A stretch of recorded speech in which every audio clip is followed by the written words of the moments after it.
Everybody, thanks for being here. Today I thought that we would just try some things out on camera and see how they go, fail or not fail, and we could just learn together and do some playing. Let's talk about layering on the face, right? A lot of people like more coverage. A lot of people want to do color correcting and things like that beforehand. And so different products are going to layer and work together differently. And so let's start working on ways to prepare each layer for the next layer. So I'm going to go ahead and just start with some color corrector here, some green.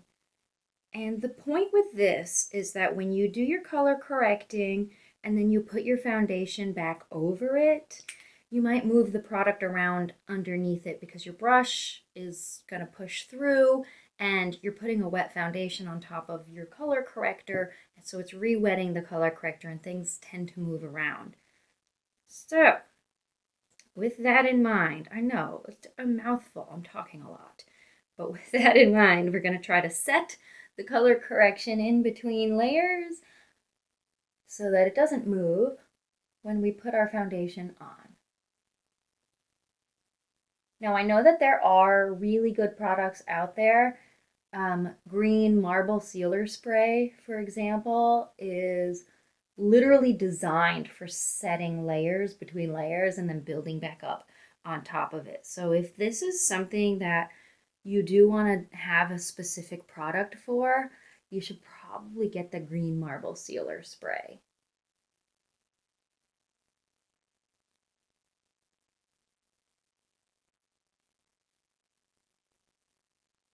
So when you're doing color correction, you don't necessarily want to look for turning yourself into the corrective color. So I'm using green to cancel redness on my nose because on the color wheel that's the opposite. Probably most of you know that by now. But I don't actually want my nose to be green. So I'm stippling it on and making it kind of sheer and light. Okay, so what I'm getting at is you're looking for the change in your skin. Okay, not the greenness, but you're really looking for the redness to go away. That's, pretty much the only area that bothers me is my nose.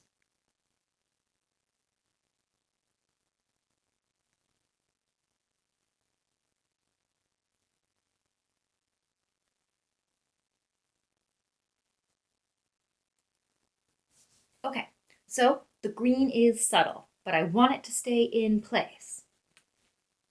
I'm gonna try doing this with my Ben Nye Final Seal Spray.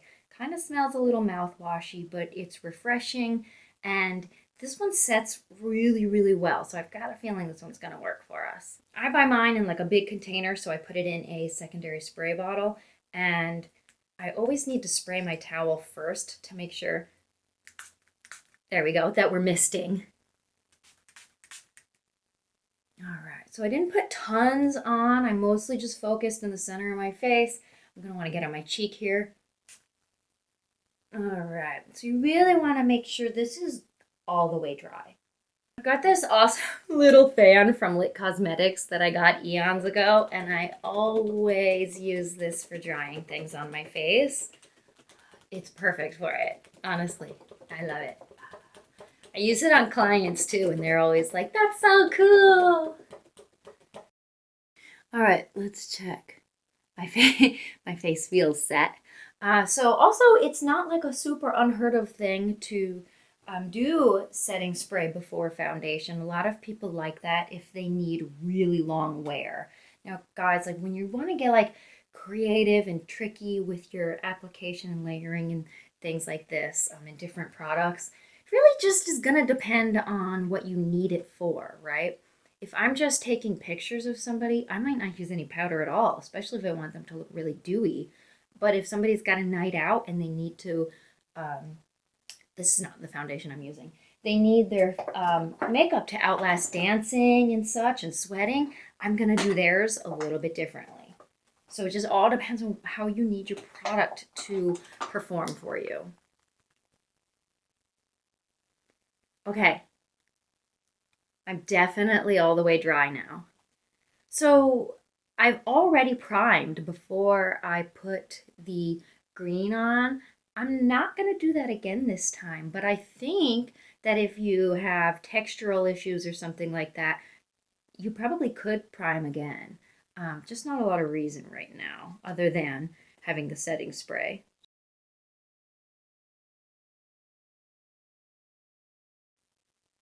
Okay, and of course I'm just going to stipple this on because even though I did spray it with the setting spray, I don't want anything to move out of place. So you know it's working when your foundation and your color corrector aren't combining. They're staying separate. And yes, it will require a touch more coverage, but we're going to stipple it and see how it turns out. So it doesn't want to blend quite as easily where I've already sprayed the setting spray. It's kind of actually already setting onto it a little quickly. However, it didn't stay streaky or anything. We'll see when I look closer. Let's see how that looks.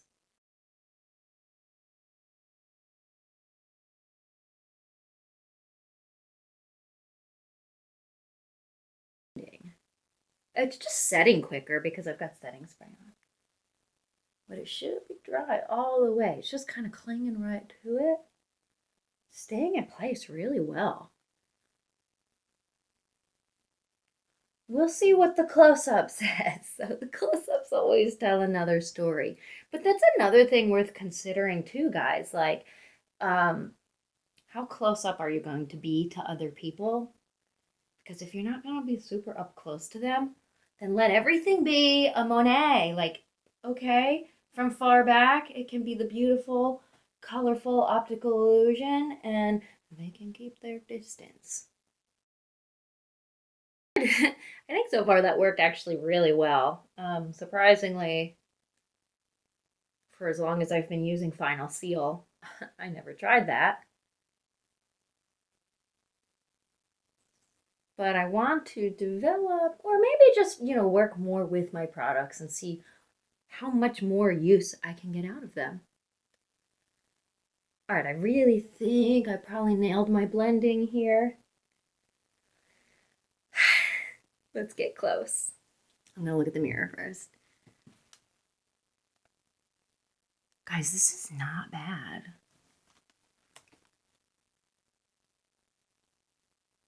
The green is completely covered, no show through. It didn't blend with my foundation. And my foundation still went on pretty decently.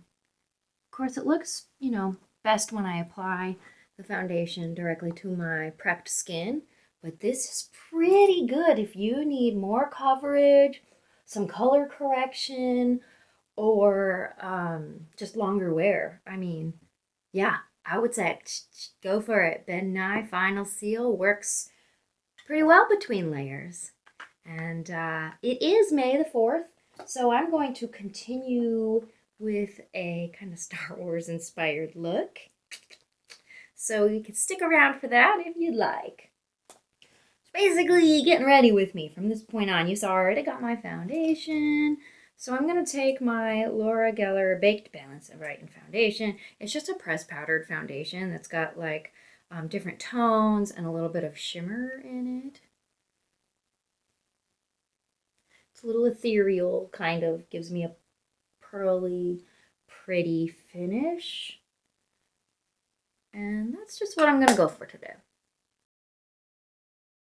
And guys, I always press my powder. Again, I stipple my powder in because I don't want to disturb the product that's already on my face. And it helps to set it better too. My amount of stippling and blending is really what I owe a lot of my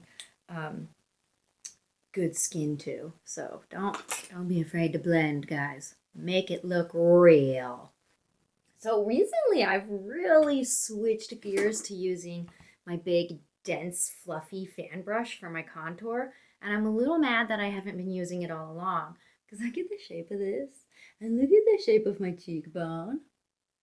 It's like a glove. So I'll load up the side and a wee bit in the middle. And it's kind of a lot. And I'm going to press it where I want it.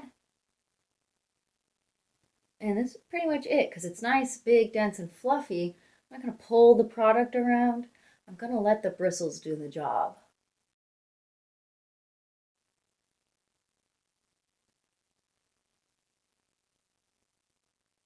For my nose and areas of other small contour, I use just a small angled brush. Little guy. And I'll go right here. I'll start at the top of the base of my nose and blend it downward. See the effect that makes? And I go a little bit here because I've got a little scar that I like to blend in a little bit. He's getting taken care of soon. And this is where you do it like based on your preferences and desires. Like I like this part to be more shadowed, and right there helps give me the upward effect. And see how subtle I'm doing this? That's what's gonna make it look so real.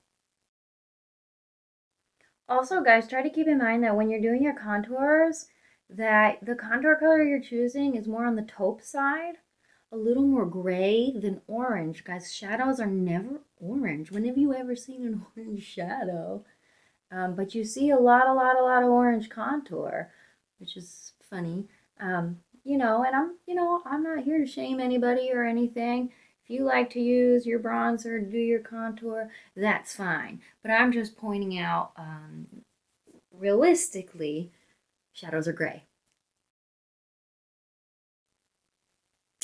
Next, I'm going to take this little brightener here, and it does have a teensy bit of frost, but it's not so frosty that it shows a ridiculous amount of texture. So I like to use this really lightly in the high points. So right here between the brows, and I'll press it into like the little 11s here because I want those to not be dark. Okay, if we get a little bit of light reflect there, then it will camouflage the lines a bit. Really, really, really lightly down the nose. Like I don't actually want my nose to be shiny or frosty, but I just want that little bit of brightness and that light to peek through. And then I'm going to go here on the lip because we want to look plump and pouty, right? So I'm going to do there, a little bit right here. And you definitely want to be careful how much you highlight on the upper lip because in pictures it can look like a milk mustache. And then one more spot that I'm going to do, well, two more.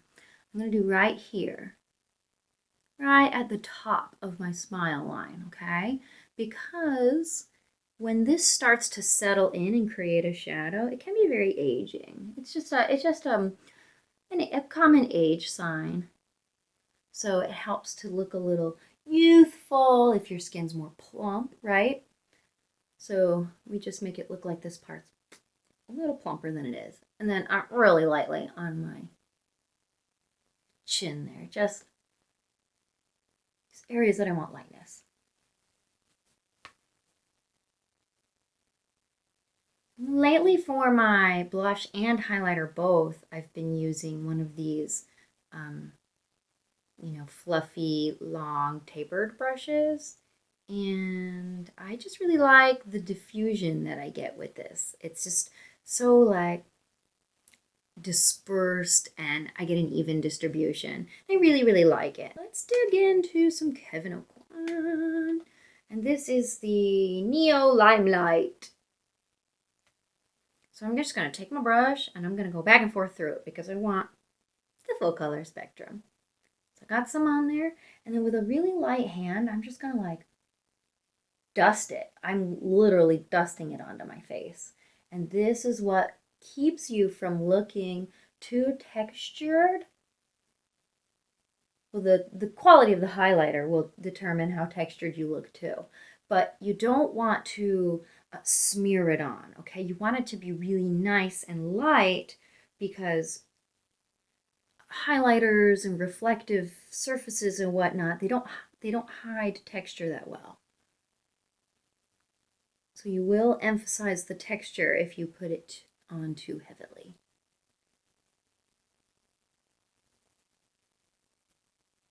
This one's a nice light one that doesn't really show a lot of texture, so I can kind of brush it all over this area where I want lightness, especially in the center of the face.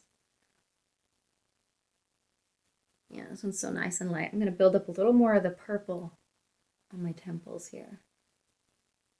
Just dusting it on.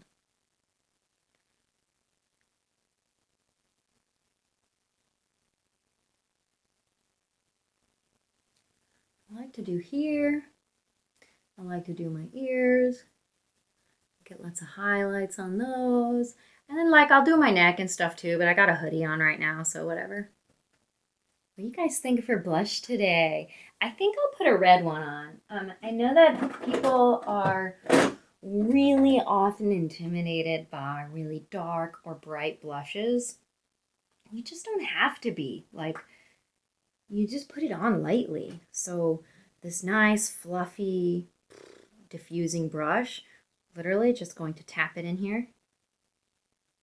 Get a teensy bit of product on here. And this is how you want to use your darker, more pigmented blushes. That way you don't smear on a whole bunch, you can build it up. So I've really lightly loaded the brush, and then I'm going to dab it on. And look how it's getting me a nice, warm, starting to flush. It doesn't look like a streak of red across my face. And that is how you can make this wearable. I like to make the color in my face cohesive. So when I put my blush on, I will also very lightly dust it in my temples, maybe a touch on the top of my ears, under my chin, and my jawline. Let's move on to the eyes. For the primer, I'm using the Anastasia Beverly Hills primer, but I have pretty good luck with most primers. The Urban Decay one's pretty good. Too Faced is pretty good. I've had good luck even with the Lorac one.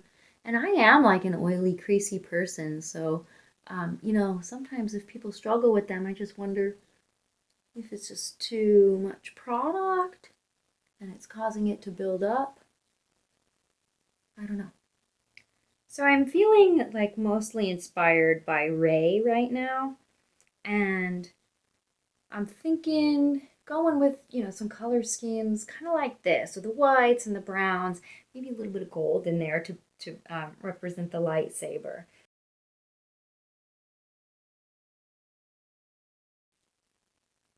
Okay, so really what I was just looking for was a white base all over. I just feel like this is a good stroll down memory lane, throwing all this white eyeshadow on. Next, I'm going to go wrangle up some browns. All right, going to work with some browns from my Huda Naughty Nudes palette. And I'm thinking because she's got that white, her white cloak on, and then the leather straps, that's what I'm going to do with the brown, is kind of recreate those leather straps. And I'm going to take this Sephora cat eyeliner brush that I have. I have a couple of these. I really like them. They are not as good as my Makeup Forever one that I showed you in another video, but this one's awesome because it's tapered and it's narrow. So I can do like long creative lines with this and like really good drawing around the face and things like that. I'm thinking she's got one that kind of comes across the bottom. So we can do something a little fun and graphic here.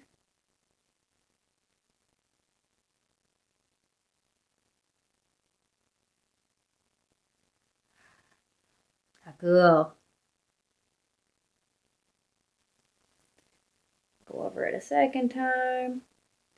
Intensify it up a bit.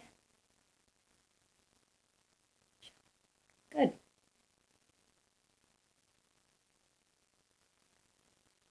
See the line that bad boy makes?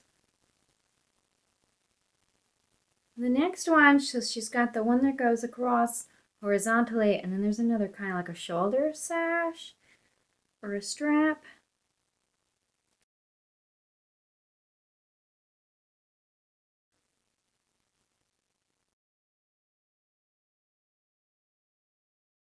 Ooh, that's pretty cool.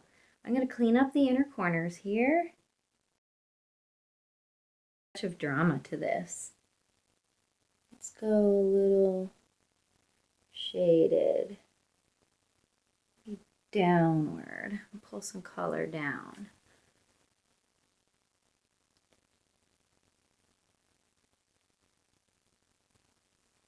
Yeah, cool.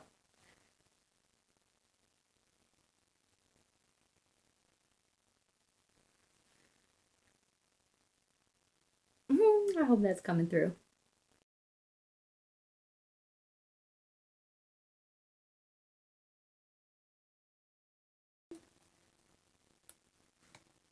Hopefully you can see a bit of that. And then what I want to do, since it is Star Wars and it takes place in a galaxy far, far away, let's put some galactic shimmers and reflects and micro glitters on here. But to start, we'll throw this bad boy on there.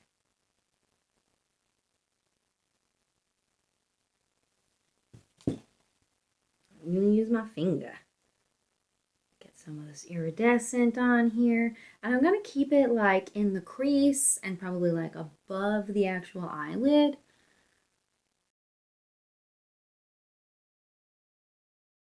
Nice. Layer one done. We'll keep building it up. Let's put a touch of this in there. Just a touch. Put it on the inner. Alright. Ooh, got some more up here.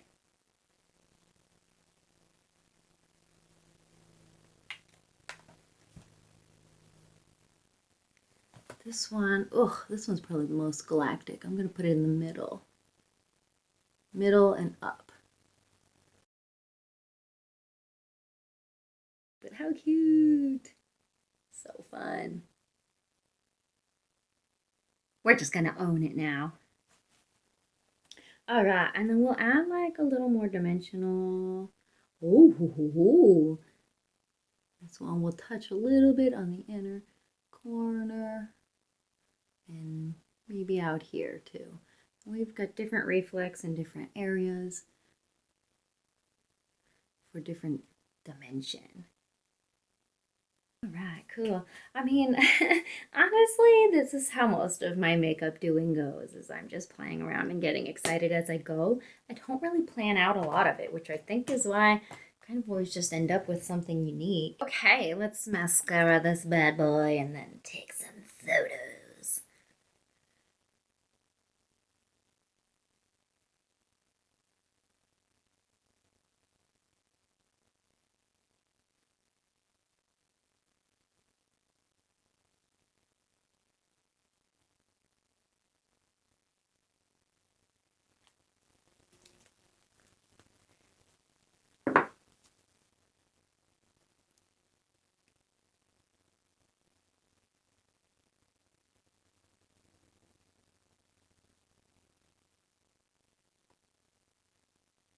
And I'll give you my quick little tip for making sure that your eyelashes are fanned out. It's honestly probably obvious, but I don't like to make assumptions. So I'm gonna like match the angle of the brush to this edge of my lashes and, you know, brush up in that direction. And in the middle, I'm gonna reposition my brush, do the same. And then on the inside, guys, don't pull the hair like this direction because the hair is not growing that direction. So again, match the angle of the lashes and pull them that way. And this way, if you follow them all the way around, they can fan out. Here's how we're looking so far.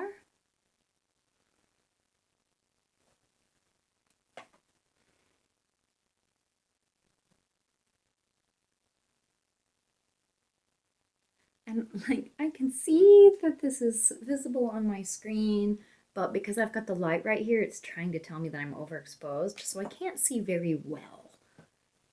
So I do apologize if it's not perfect. For the lips, guys, I'm thinking super sheer, natural, just lip gloss, just plain old stuff.